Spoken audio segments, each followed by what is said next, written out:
అమెరికాలో Donald Trump ప్రెసిడెంట్గా బాధ్యతలు స్వీకరించిన తర్వాత అన్ని వ్యవస్థలను భ్రష్టు పట్టిస్తున్నాడు. ప్రధానంగా ఇండియన్స్ అంటే ద్వేషం పెంచుకుంటున్నాడు. ఇండియన్స్ టెక్కీలకు ఇచ్చేటువంటి H1B వీసాలపై కొరడా జులిపించాడు. అలాగే ఇండియా నుంచి మాస్టర్స్ కోసం అమెరికాకు వెళ్లే విద్యార్థులకు వీసాలు ఇవ్వడం లేదు. వీసా నిబంధనలను పూర్తిగా మార్చివేసి విద్యార్థులకు వారి తల్లిదండ్రులకు నరకం చూపిస్తున్నాడు. ప్రస్తుతం అమెరికా విశ్వవిద్యాలయాలు అత్యంత గడ్డు పరిస్థితిని ఎదుర్కొంటున్నాయి. అమెరికా యూనివర్సిటీలో పెద్ద సంఖ్యలో చదువుకుంటున్నటువంటి విదేశీ విద్యార్థుల విషయానికి వస్తే ఇండియన్ స్టూడెంట్స్ ఎక్కువ. ప్రస్తుతం యుఎస్ యూనివర్సిటీల పరిస్థితి గురించి మరింత సమాచారం ఇప్పుడు తెలుసుకుందాం.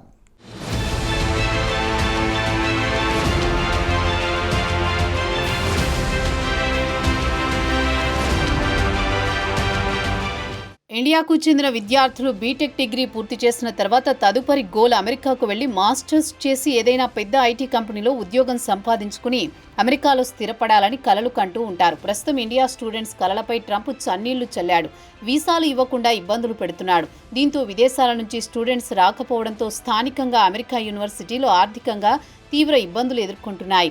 దీంతో యాజమాన్యం ఉద్యోగుల్లో కోత విధిస్తున్నాయి. ఇక అమెరికాలోని స్టాన్ఫోర్డ్ విశ్వవిద్యాలయం విషయానికొస్తే ప్రపంచంలోని అత్యంత ప్రతిష్టాత్మకమైన ఇన్స్టిట్యూట్. ప్రస్తుతం కొత్తగా విద్యార్థులు చేరకపోవడంతో యాజమాన్యం వందలాది మంది ఉద్యోగులపై వేటు వేసింది. ల్యాబ్లు సక్రమంగా పనిచేయడం లేదు. విద్యార్థులకు ఇచ్చే స్కాలర్షిప్లలో కోత విధించడం వల్ల విద్యార్థులు కూడా తీవ్ర ఇబ్బందులు పడుతున్నారు.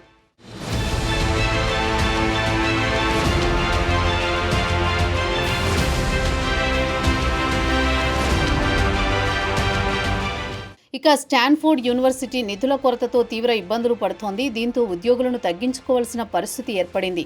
సుమారు $140 మిలియన్ లోటు వల్ల 360 మంది ఉద్యోగులను తగ్గించుకోవాల్సిన పరిస్థితి ఏర్పడిందని యూనివర్సిటీ ఒక ప్రకటనలో తెలిపింది. ఇది కేవలం స్టాన్ఫోర్డ్ యూనివర్సిటీకే కాదు, అమెరికాలోని అన్ని యూనివర్సిటీల్లో పరిస్థితి ఇలానే ఉంది. ఇక హార్వర్డ్ యూనివర్సిటీ విషయానికొస్తే ట్రంప్ అడ్మినిస్ట్రేషన్ యూనివర్సిటీకి దీర్ఘకాలిక రీసెర్చ్ గ్రాంట్లను స్తంభింపజేయాలని నిర్ణయించింది. దీంతో మెడికల్, ఇంజనీరింగ్, సైంటిఫిక్ ఫీల్డ్లలో పరిశోధనలను నిలిపివేయాల్సి వచ్చింది.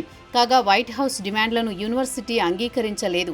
కాగా యూనివర్సిటీ రాజ్యాంగపరమైన హక్కులను దాటి వ్యవహరిస్తోందని ట్రంప్ అడ్మినిస్ట్రేషన్ హార్వర్డ్పై విమర్శలు గుప్పిస్తోంది. ఈ ఏడాది ఫిబ్రవరి నుంచి the national institute of health సుమారు $110 బిలియన్ గ్రాంట్ను హార్వర్డ్ అనుబంధ ఆసుపత్రులకు నిలిపివేసింది.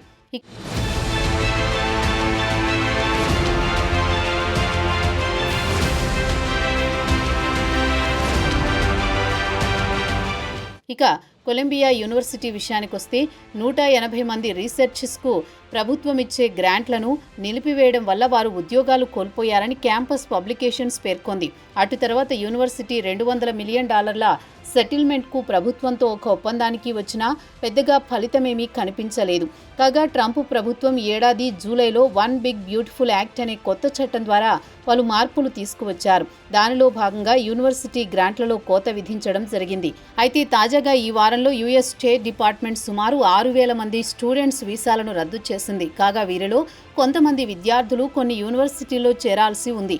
తాజాగా ప్రభుత్వం తీసుకున్న ఈ నిర్ణయంతో యూనివర్సిటీలకు వచ్చే ఆదాయానికి గండిపడినట్లేనని భావించాల్సి వస్తుంది.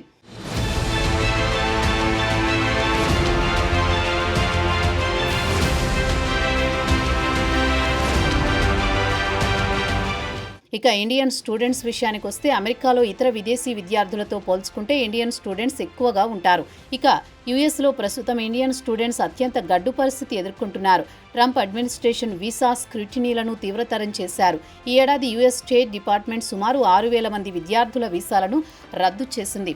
వారిలో సుమారు 4,000 మందికి పలు నేరాలతో లింకులు ఉన్నాయని చెబుతున్నారు. మరో 200 మంది నుంచి 300 మంది విద్యార్థులు టెర్రరిస్టులకు మద్దతు తెలిపారని, అలాగే తరచూ పాలస్తీనా అనుకూల కార్యకలాపాల్లో పాల్గొంటున్నారని ప్రభుత్వం చెబుతోంది. ఇక అమెరికా ఇమిగ్రేషన్ అధికారులు విద్యార్థుల సోషల్ మీడియా అకౌంట్ను చెక్ చేసి అమెరికాకు వ్యతిరేకంగా పోస్టులు పెడితే వారికి వీసాలు నిరాకరించాలని నిర్ణయించింది.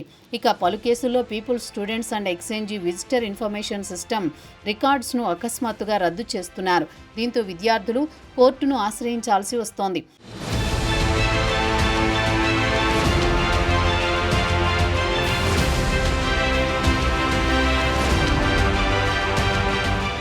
ఇక ఇండియన్ స్టూడెంట్స్ విషయానికి వస్తే అమెరికాలో వీసా దక్కించుకోవడం పెను సవాలుగా మారింది.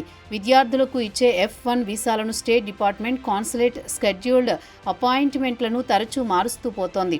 దీంతో విద్యార్థులు తమ ఇంటర్వ్యూ అపాయింట్మెంట్ ఎప్పుడు వస్తుందా అని కళ్ళు కాయలు కాచేలా ఎదురు చూడాల్సి వస్తోంది. ఒకవేళ ఇంటర్వ్యూలపై టైం మంజూరు చేసినా స్టూడెంట్ దరఖాస్తును పూర్తి స్థాయిలో స్క్రూటినీ చేస్తున్నారు. అదే సమయంలో విద్యార్థి తన సోషల్ మీడియా అకౌంట్ను అధికారులకు ఇవ్వాల్సి ఉంటుంది. అమెరికాకు వ్యతిరేకంగా మిత్రులతో కామెంట్లు చేస్తే ఇక వీసా లభించడం దుర్లభమే. ఇంటర్వ్యూలలో విద్యార్థిని అనుమానంతో చూస్తూ ఉంటారు. ఈ ఏడాది మార్చి నుంచి మే వరకు అమెరికా కేవలం 9,906 F1 వీసాలను ఇండియన్ స్టూడెంట్స్కు మంజూరు చేసింది. కరోనా తర్వాత ఈ ఏడాది అతి తక్కువగా వీసాలను విద్యార్థులకు జారీ చేయడం జరిగింది. గత ఏడాది కంటే 27% వీసాలు తగ్గించింది. 2023లో 15,000 వీసాలు జారీ చేసింది.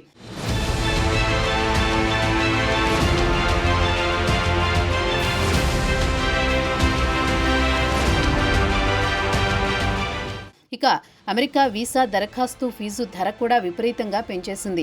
2026 నుంచి నాన్ ఇమిగ్రెంట్ వీసా అప్లికేషన్స్కు విద్యార్థులు తప్పకుండా $250 అంటే 21,000 రూపాయలు చెల్లించాల్సి ఉంటుంది. దీంతో పాటు fee, standard visa processing fee అదనంగా వసూలు చేస్తారు. ఇదిలా ఉండగా సెప్టెంబర్ 2 నుంచి US department of state non ఇమిగ్రెంట్స్కు ఇన్ పర్సన్గా యుఎస్ డిపార్ట్మెంట్ ఆఫ్ స్టేట్ ఇంటర్వ్యూలు తీసుకుంటుంది.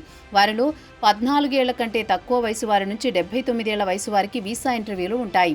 ఇక ఈ వీసాల విషయానికి వస్తే పలు కీలక కేటగిరీలుగా విభజిస్తారు. వీరిలో B1, B2 టూరిస్ట్, బిజినెస్, అలాగే F&M స్టూడెంట్స్ వీసాలు, H1B విషయానికి వస్తే ఉద్యోగం చేసుకోవడానికి ఇచ్చే వీసాలు, ఇక J వీసా విషయానికి వస్తే ఎక్స్చేంజీకి వీసాలు ఇవ్వడం జరుగుతుంది.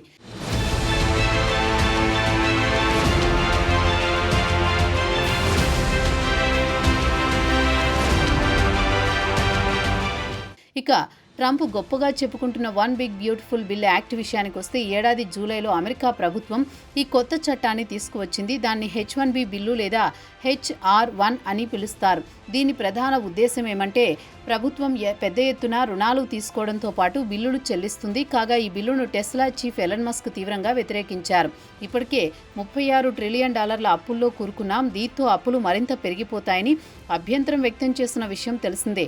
అయితే ట్రంప్ అడ్మినిస్ట్రేషన్ కొత్త చట్టం ద్వారా కావాలనుకుంటే యూనివర్సిటీలకు ఇచ్చే గ్రాంట్లలో కోత విధించే అధికారం దక్కించుకుంది. ప్రస్తుతం యూనివర్సిటీలకు రీసెర్చ్ కోసం డబ్బు కూడా లేకుండా పోయింది. ఇదే సమయంలో బాగా డబ్బు ఉన్న ప్రైవేట్ యూనివర్సిటీలు ప్రభుత్వానికి పెద్ద మొత్తంలో పన్ను చెల్లించేలా చట్టాన్ని మార్చారు. దీంతో యూనివర్సిటీ వద్ద రీసెర్చ్ ప్రాజెక్టులకు డబ్బు లేకుండా పోయింది. అలాగే విద్యార్థులను ఆర్థికంగా ఆదుకుందామన్న చేతిలో డబ్బు లేకుండా పోయింది. కాగా ఇండియాకు చెందిన విద్యార్థులు ప్రధానంగా రీసెర్చ్, జాబ్స్ లేదా యూనివర్సిటీ ఇచ్చే ఎయిడ్ లేదా స్టైఫండ్ మీదే ఆధారపడుతూ ఉంటారు. తాజాగా యూనివర్సిటీల వద్ద డబ్బు లేదంటే విద్యార్థులకు స్టైఫండ్ ఇచ్చే పరిస్థితి లేదు. దీంతో విద్యార్థులు పెద్ద మొత్తంతో సొంత డబ్బును ఖర్చు పెట్టుకోవాల్సి వస్తుంది. అంత పెద్ద మొత్తంలో ఆర్థికంగా భారం మోసే పరిస్థితి చాలా తక్కువ మంది విద్యార్థుల్లో ఉంటుంది. మొత్తంగా అమెరికాలో ఏడాది విద్యార్థులు గడ్డు పరిస్థితి ఎదుర్కోక తప్పదని చెబుతున్నారు విద్యారంగానికి చెందిన నిపుణులు. ట్రంప్ నిర్వాకం ఇటు విద్యార్థులకు అటు ఉద్యోగులకు శాపంగా మారడం విచారకరమే.